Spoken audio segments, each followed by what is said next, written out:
नमस्कार। मनुष्य किस प्रकार से सत्य का सहारा लेकर के जीवन में सफलता और सम्मान प्राप्त कर सकता है, यह जानेंगे हम आज की कहानी सत्य के महत्व में। जम्मू द्वीप के मोहन नगर में एक धनवान व्यक्ति रहता था। उसका एक पुत्र था जिसका नाम दीर्घायु था। दीर्घायु अत्यंत चंचल, आलसी और लापरवाह था। उसका मन पढ़ने लिखने में तो लगता ही नहीं था। वह किसी प्रकार का कार्य भी नहीं करना चाहता था। उसके पिता उसके लिए बहुत चिंतित रहते थे। समय गुजरा, दीर्घायु बड़ा हुआ, परंतु उसका स्वभाव वैसा ही बना रहा। एक दिन उसके पिता बीमार पड़े तो उन्होंने दीर्घायु को बुलाकर कहा, पुत्र दीर्घायु, मेरा अंत समय निकट है। मैं तुमसे कुछ नहीं चाहता हूँ, बस एक वचन दो कि तुम सदा सत्य बोलोगे। दीर्घायु को बहुत पश्चाताप हुआ। उसने मरणासन पिता को सदा सत्य बोलने का वचन दे दिया। पिता चले गए। दीर्घायु इस संसार में अकेला रह गया। इतना होने पर भी उसने अपनी आदतें नहीं बदली। मित्रों के साथ मौज मस्ती करने में उसका समस्त धन समाप्त हो गया।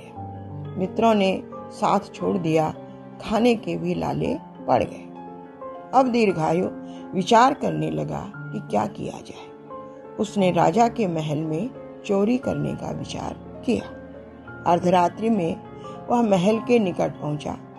पहरेदार के पूछने पर उसने बताया कि वह एक चोर है और महल में चोरी करने आया है।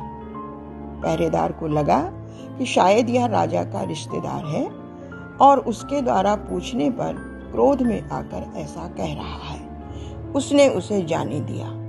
दूसरे और तीसरे पहरेदार ने भी उसको इसी प्रकार भीतर जाने दिया। अंत में दीर्घायु खजाने के कक्ष के सम्मुख पहुंच गया। खजांची ने उसे देखकर कहा, तुम कौन हो और इस अर्धरात्रि में यहाँ क्यों आए हो?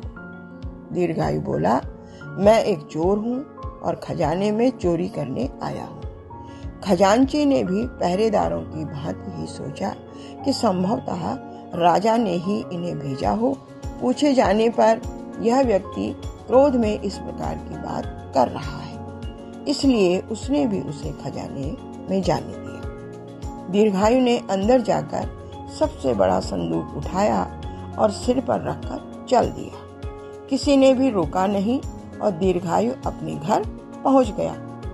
दूसरे दिन जब राजा ने खजांची से कहा कि मैंने तो अर्धरात्रि में किसी को भी नहीं भेजा था, तब समस्त राज्य में ढिंढोरा पिटवा दिया गया कि जो कोई भी चोर को पकड़वा देगा उसे राजा पुरस्कार देंगे। यह मुनादी दीर्घायु ने भी सुनी और वह बक्से को सिर पर रखकर दरबार में पहुंचा। राजा को सारी बात बताई। राजा बड़े आश्चर्य में पड़ गया। उसने दीर्घायु से पूछा कि उसने यह सारी बात मुझे क्यों बताई? क्या उसे तुम्हें ज्ञात नहीं है कि चोरी का दंड बहुत भयंकर है? दीर्घायु ने विनम्रता से उत्तर दिया, राजन, अपनी बुरी आदतों के कारण मैंने न कुछ पढ़ा न सीखा। मात्र मरणासन्न पिता को यह वचन दिया था कि मैं किसी भी परिस्थिति में झूठ नहीं बोलूंगा, इसलिए मैंने पहरेदार, खजांची और आपसे भी झूठ नहीं बोला। जब भी झूठ कहने का समय आया, मुझे पिता को दिया हुआ वचन याद आ गया। अब जो भी दंड आप दें, मुझे स्वीकार है। राजा यह सुनकर बड़े प्रसन्न हुए। उन्होंने कहा कि जो व्यक्ति संकट के समय में भी पिता के वचन को याद करके झूठ नहीं बोला, उसे मैं दंड नहीं दे सकता। मैं ऐसे आज्ञाकारी व्यक्ति को अपने दरबार में नियुक्त करता हूँ।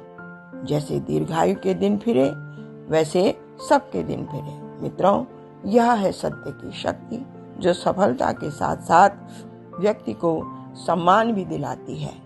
कहानी अच्छी लगी हो तो कीजिए लाइक, शेयर और सब्सक्राइब। हाँ, फॉलो करना भी मत भूलिएगा। धन्यवाद।